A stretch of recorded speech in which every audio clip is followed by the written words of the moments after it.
ولينا وليهم وأمتنا وأمتهم وأموات المسلمين أجمعين إلى حضرة النبي. الفاتحة. أعوذ بالله من الشيطان الرجيم. بسم الله الرحمن الرحيم. الحمد لله رب العالمين الرحمن الرحيم مالك يوم الدين إياك نعبد وإياك نستعين اهدنا الصراط المستقيم صراط الذين أنعمت عليهم. أستغفر الله العظيم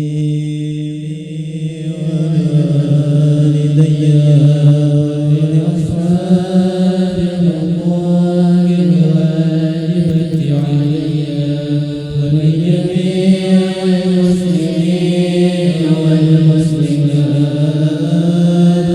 المؤمنين والمؤمنات الأحياء منهم والأموات. أستغفر الله العظيم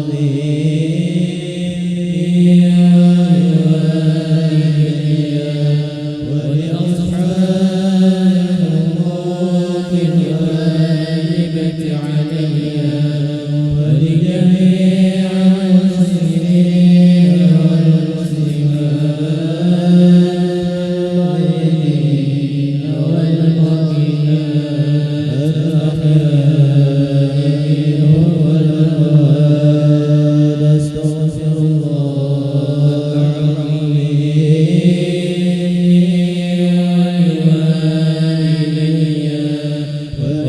ولأصحاب الحقوق الواجبة علي ولجميع المسلمين والمسلمات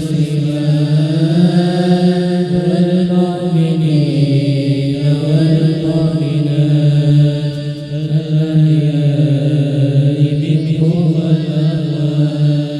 فيا أيها الراجون منه شفاعة صلوا عليه وسلموا تسليما. اللهم صل وسلم وبارك عليه وعلى أيها المشتاقون إلى رؤية جماله صلوا عليه وسلموا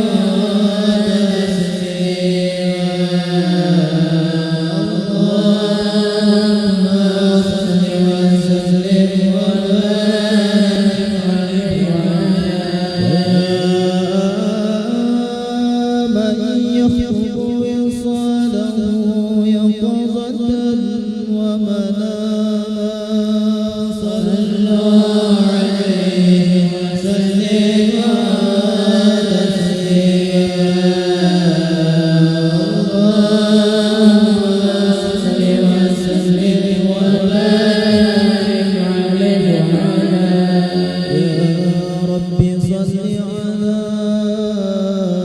محمد ملاح في الأفق لم عبارق.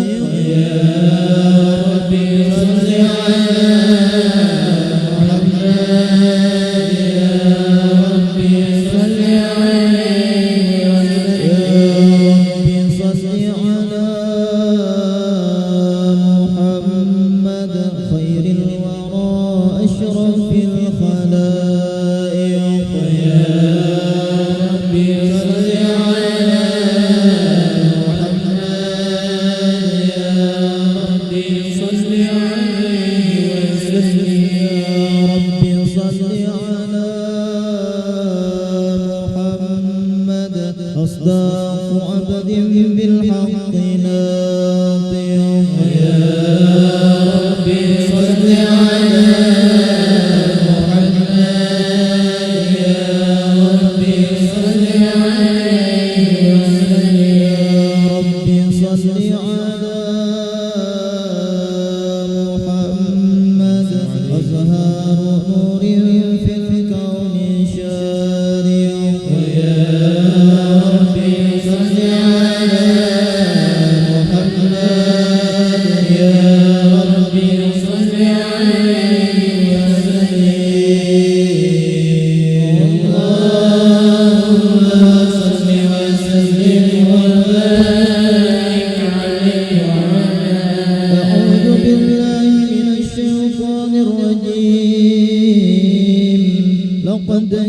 جاءكم رسول من أنفسكم عزيز عليه ما عنتم حريص عليكم بالمؤمنين رؤوف رحيم فإن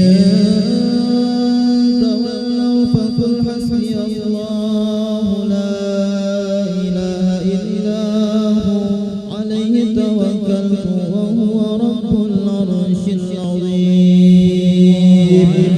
إن الله وملائكته يصلون على النبي يا أيها الذين آمنوا صلوا عليه وسلموا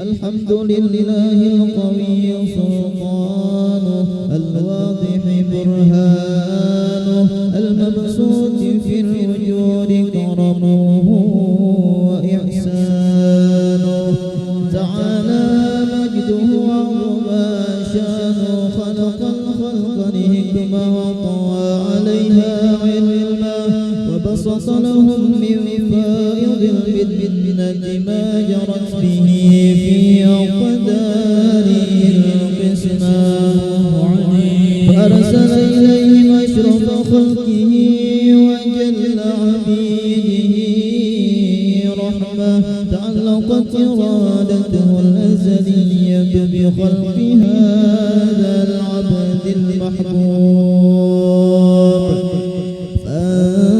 فانتشرت آثار شرفه في عوالم الشهادة والغيوب فما أجل هذا المن الذي تكرم به المنان وما أعظم هذا الفضل الذي برز من حضرة الإحسان صورة كاملة ظهرت في هيكل محمود فتعطرت بوجودها أكناف الوجود وطرزت رد العوالم بالطراز التكريم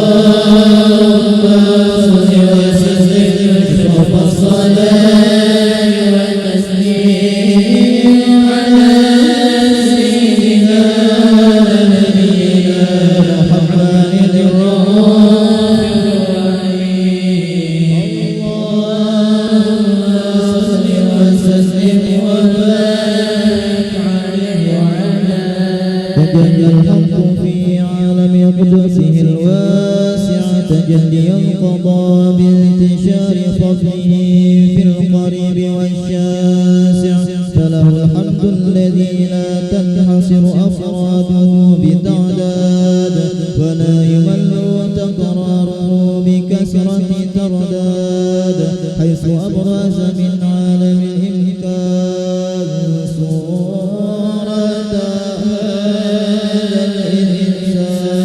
الإنسان ليتشرف بوجود ثقلان وتنتشر أسراره في الأكوان فما من سر اتصل به قلب منيب إلا من سوابغ فضل الله على هذا الحبيب الله عليه يا لقلب سروره قد توالى بحبيب عم الأنام نوالا جل من شرف الوجود بنور غمر الكون بهجة وجلالا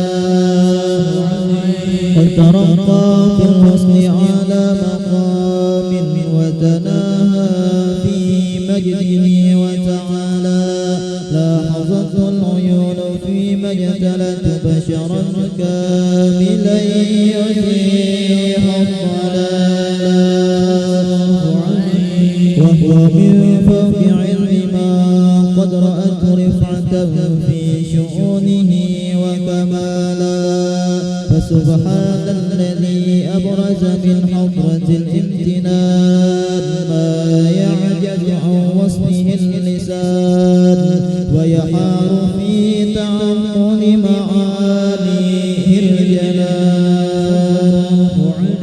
انتشر منه في عالم البطون والظهور ما ملأ الوجود الخلقي نور فتبارك الله من إله كريم بشرتنا آياته في الذكر الحكيم ببشارة لقد جاءكم رسول من أنفسكم عزيز عليه ما عنتم حريص عليكم بالمؤمنين رؤوف رحيم فمن فاجأته هذه البشارة وتلقاها بقلب سليم فقد هدي إلى صراط مستقيم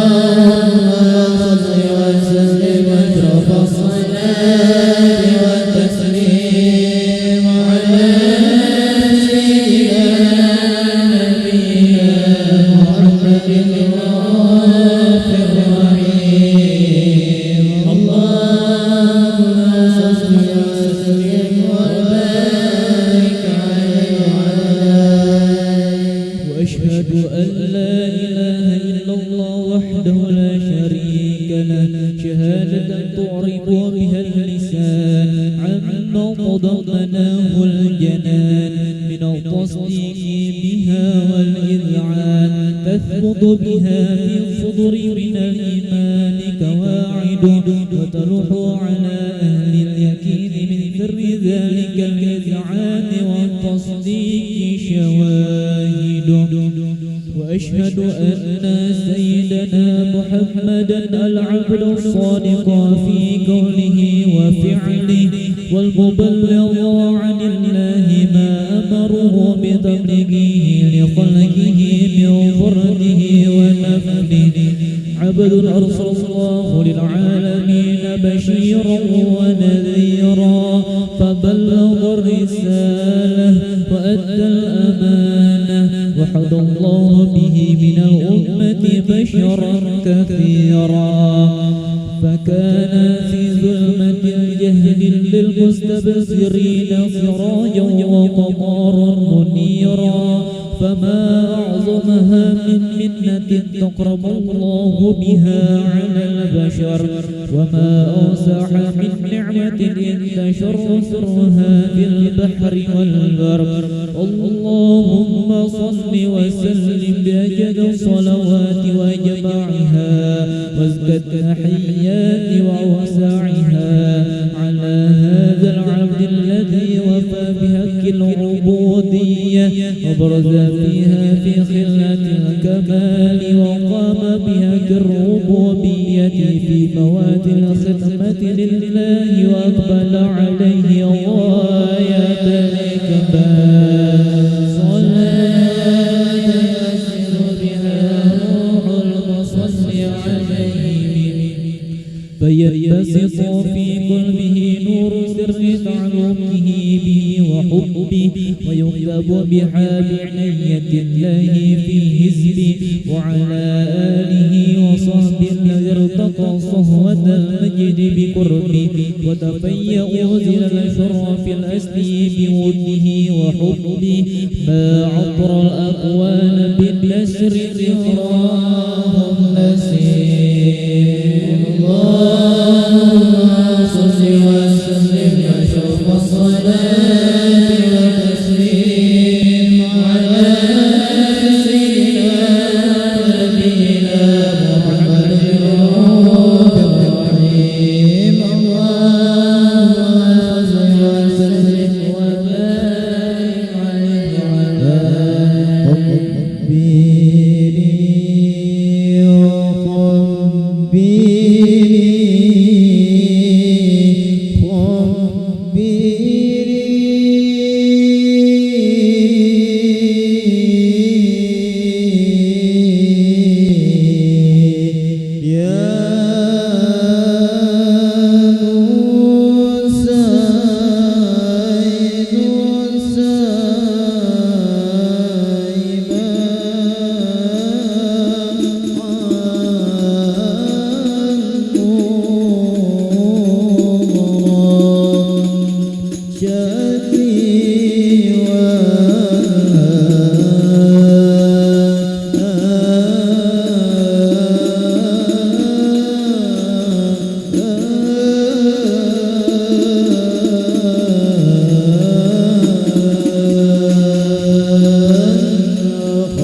فحين قربا ووضع هذا الحبيب أعلنت السماوات والأرضون ومن فيهن بالترحيب وأمطار الجود الإلهي على أهل الوجود تسيل وألسنة الملائكة بالتبشير للعالمين تعد سبحان الله الحمد لله لا إله إلا الله الله أكبر سبحان الله الحمد لله لا إله إلا الله الله أكبر سبحان الله الحمد لله لا إله إلا الله والقدرة كشفت قناع هذا المستور ليبرز نوره كاملا في عالم الظهور نورا فاق كل نور وأنفذ الحق حكمه على من أتم الله عليه النعمة من خواص الأمة أن يحضر عند وضعه أمة تأنيسا لجنابها المسعود ومشاركة لها في هذا السماق الممدود فحضرت بتوفيق الله السيدة مريم والسيدة آسيا ومعهما من الحور العين ما قسم الله له من الشرف بالقسمة الوافية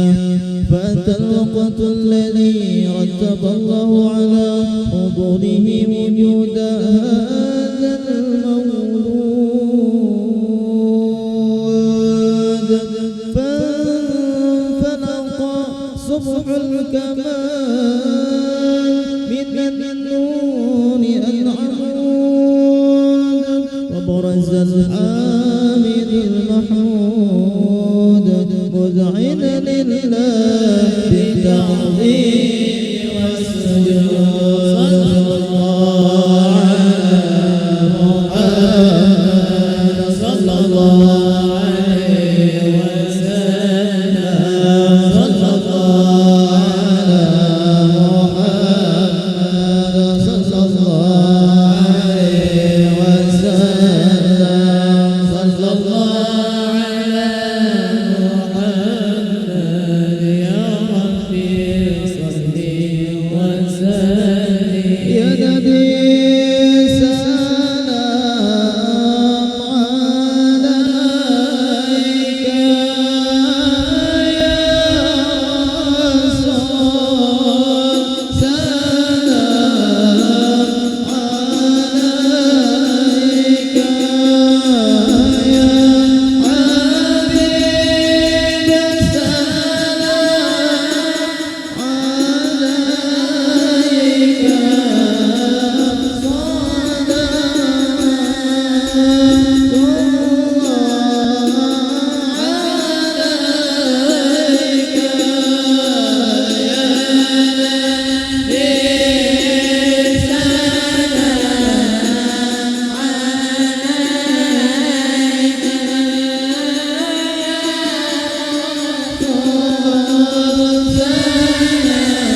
ولقد اتصف صلى الله عليه وسلم من محاسن الأخلاق بما تضيق عن كتابته بطون الأوراق. كان صلى الله عليه وسلم أحسن الناس خلقا وخلقا، وأولهم إلى مكارم الأخلاق سبقا، وأوسعهم بالمؤمنين حلا ورفقا. برا رؤوفا لا يقول ولا يفعل إلا معروفا، له الخلق السهل واللفظ المحتوي على المعنى الجزل. إذا دعاه المسكين أجابه إجابة معجلة، وهو الأب الشفيق الرحيم لليتيم والأرملة، وله مع سهولة أخلاقه الهيبة القوية التي ترتعد منها فرائص الأقوياء من البرية. ومن نشرته به تعطرت الطرق والمنازل، وبعرف ذكره تطيبت المجالس والمحافل. فهو صلى الله عليه وسلم جامع الصفات الكمالية، والمنفرد في خلقه وخلقه بأشرف خصوصية. فما من خلق في البرية محمود إلا وهو متلقى عن سيد الوجود. أجملت في وصف الحبيب وانشانه، وله العلا في مجده ومكانه. أوصاف عز قد تعالى مجدها خزت على نجم الصهاب عنانه، وقد انبسط القلم في تدوين ما أفاده العلم من وقائع مولد النبي الكريم، وحكاية ما أكرم الله به هذا العبد المقرب من التكريم والتعظيم والخلق العظيم. فحسن مني أن أمسك عنة الأقلام في هذا المقام، وأقرأ السلام على سيد الأنام. السلام عليك أيها النبي ورحمة الله وبركاته. السلام عليك أيها النبي ورحمة الله وبركاته. السلام عليك أيها النبي ورحمة الله وبركاته. وبذلك يحصل الختم كما يحصل التقديم، فعليه أفضل الصلاة والتسليم. اللهم صل وسلم أشرف الصلاة والتسليم على سيدنا نبينا محمد الرؤوف الرحيم. اللهم صل وسلم وبارك عليه وعلى آله. يا رسول الله سلام عليك، يا رفيع الشان، يا رفيع الشان، يا رفيع الشان.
جزاك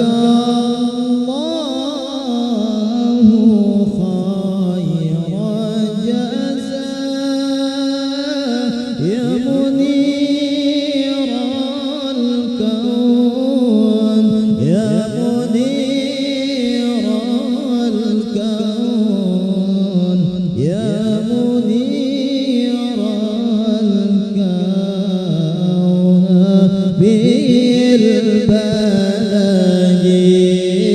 يا رسول الله سلام عليك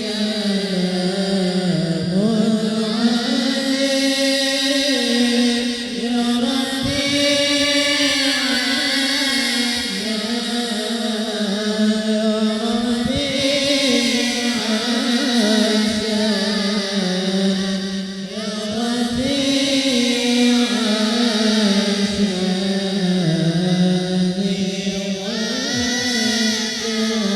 أهل البيت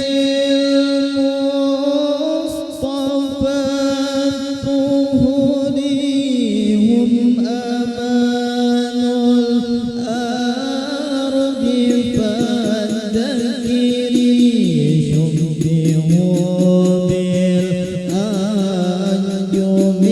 الظهر مثل ما قد جاء في السنن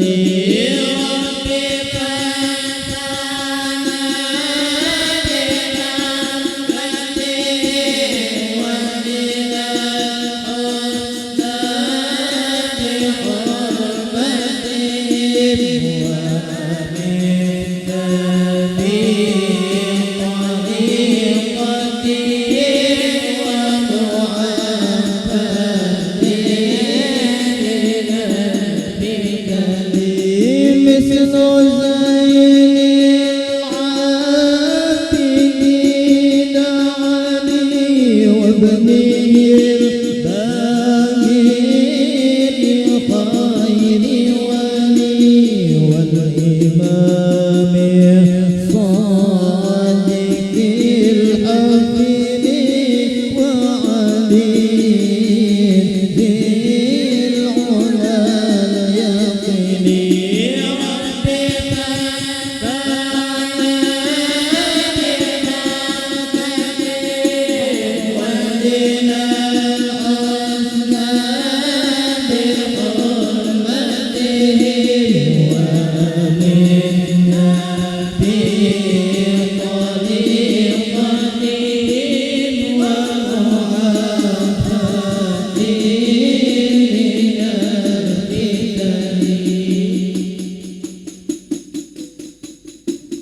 بسم الله الرحمن الرحيم الحمد لله رب العالمين اللهم صل وسلم على سيدنا محمد وعلى آله وصحبه أجمعين ولما نترافق من ضرار الرسول محمد يقول توجهت إلى الله متواصلا بسيد حبيب محمد صلى الله عليه وسلم يجعل سعي فيه مشهورا فعل فيه محمودا ويكتب عمله في العمل المقبول والتوجه بالتوجهات الخالصة والصلة الموصولة.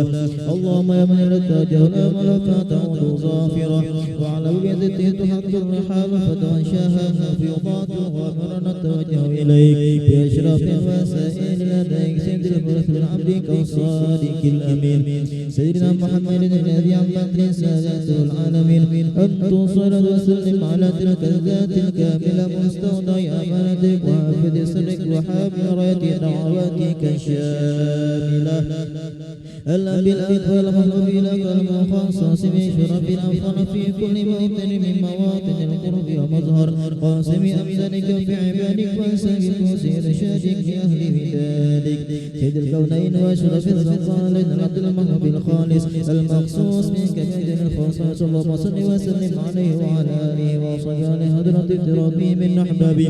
اللهم إنا نقدم إليك جاه هذا النبي الكريم ونتوسل إليك بشرف مقامه العظيم تلحظنا في حركاتنا وسكناتنا بعين عنايتك، وأن تحفظنا في جميع أطوار وتقلباتنا بجميع رعايتك وحسين وقايتك، وأن تبلغنا من شرف القرب إليك وإلى هذا الحبيب غاية آمالنا. تقبل منا ما تحركنا فيه من نياتنا وأعمالنا، وتجعلنا في حضرة هذا الحبيب من الحاضرين في طريق اتباعه من السالكين، ولحقك وحقه من المؤمن ولعهدك من الحافظين.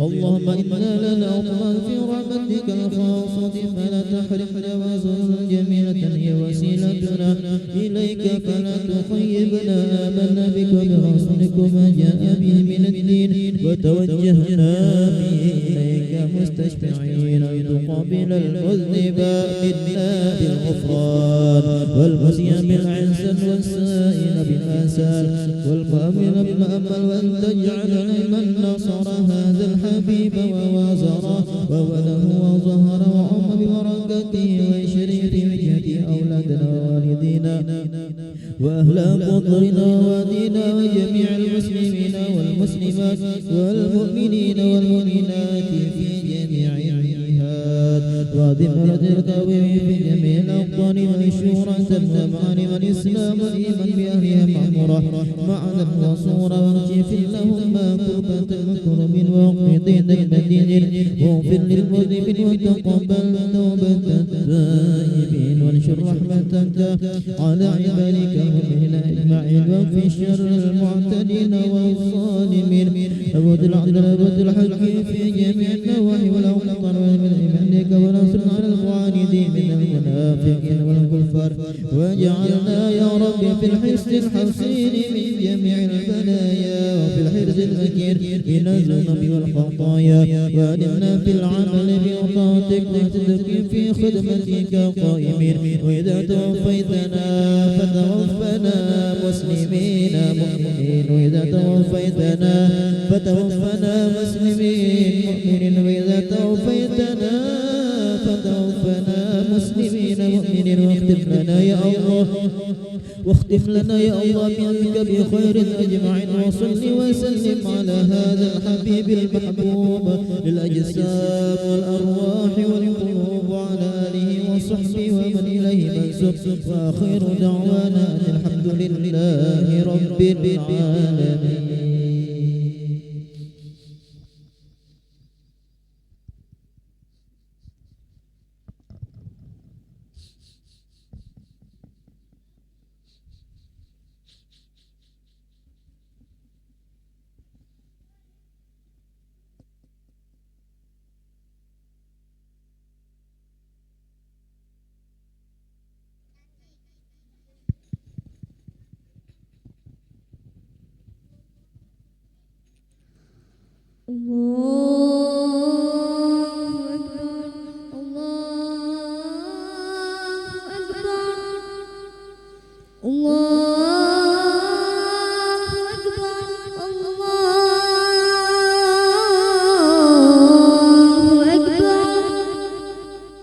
أشهد أن لا إله إلا الله،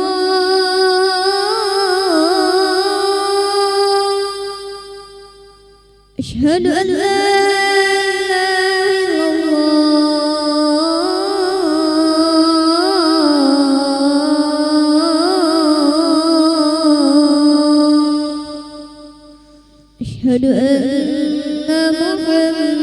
محمد رسول الله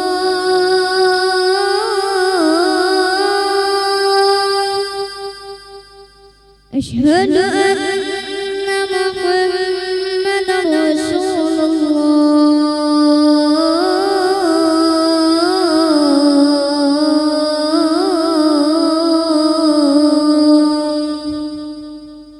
حي على الصلاة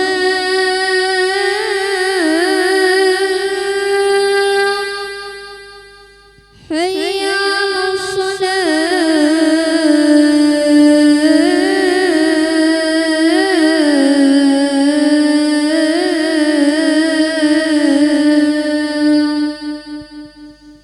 حي على الفلاح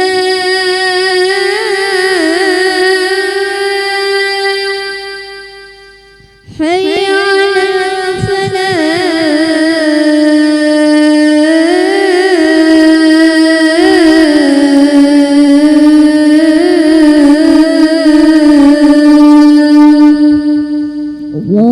الله أكبر الله أكبر لا إله إلا الله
الله أكبر الله أكبر أشهد أن لا إله إلا الله أشهد أن محمدا رسول الله حي على الصلاة حي على الفلاح قد قامت الصلاة قد قامت الصلاة الله أكبر الله أكبر لا إله إلا الله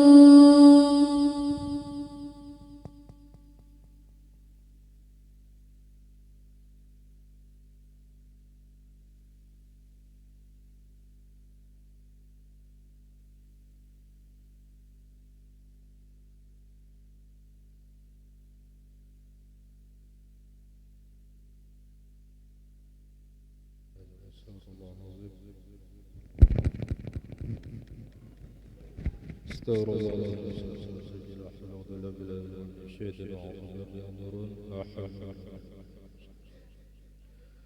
صلي فرض الشهر والعظيم صلاة لله تعالى الله أكبر.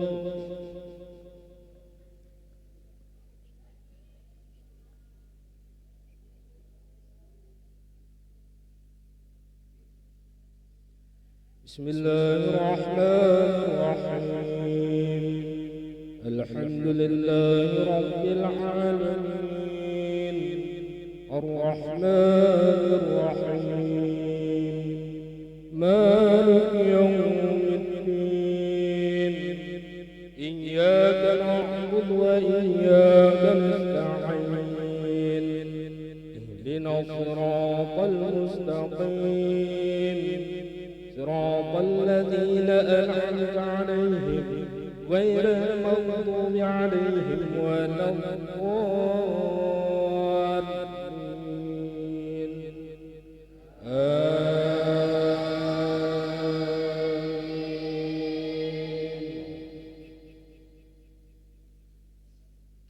بسم الله الرحمن الرحيم ألم نشرح لك صدرك ووضعنا عنك وزرك الذي أنقض ظهرك ورفعنا لك ذكرك فإن مع العسر يسرا إن مع العسر يسرا فإذا فرغت فانصب وإلى ربك فارغب.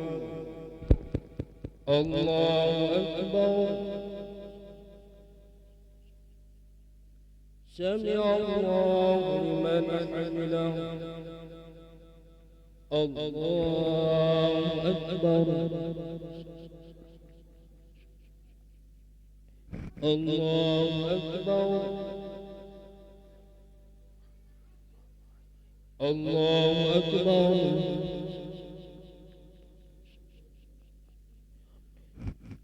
الله أكبر. بسم الله الرحمن الرحيم الحمد لله رب العالمين الرحمن الرحيم مالك يوم الدين إياك نعبد وإياك نستعين اهدنا الصراط المستقيم صراط الذين أنعمت عليهم غير المغضوب عليهم ولا الضالين.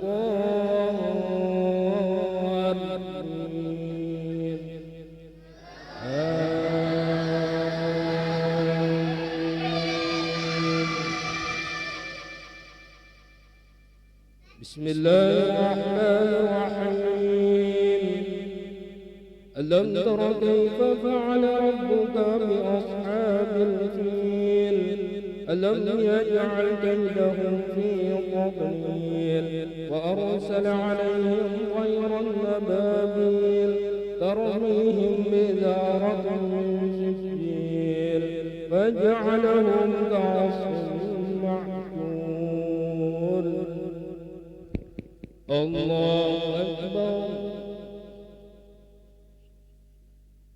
سمع الله لمن حمده. الله أكبر. الله أكبر. الله أكبر.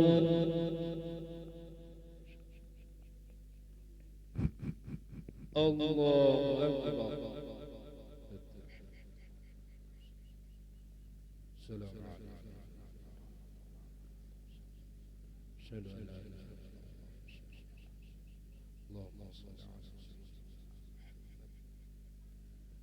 الله أكبر. بسم الله الرحمن الرحيم الحمد لله رب العالمين الرحمن الرحيم مالك يوم الدين إياك نعبد وإياك نستعين اهدنا الصراط المستقيم صراط الذين أنعمت عليهم غير المغضوب عليهم ولا الضالين.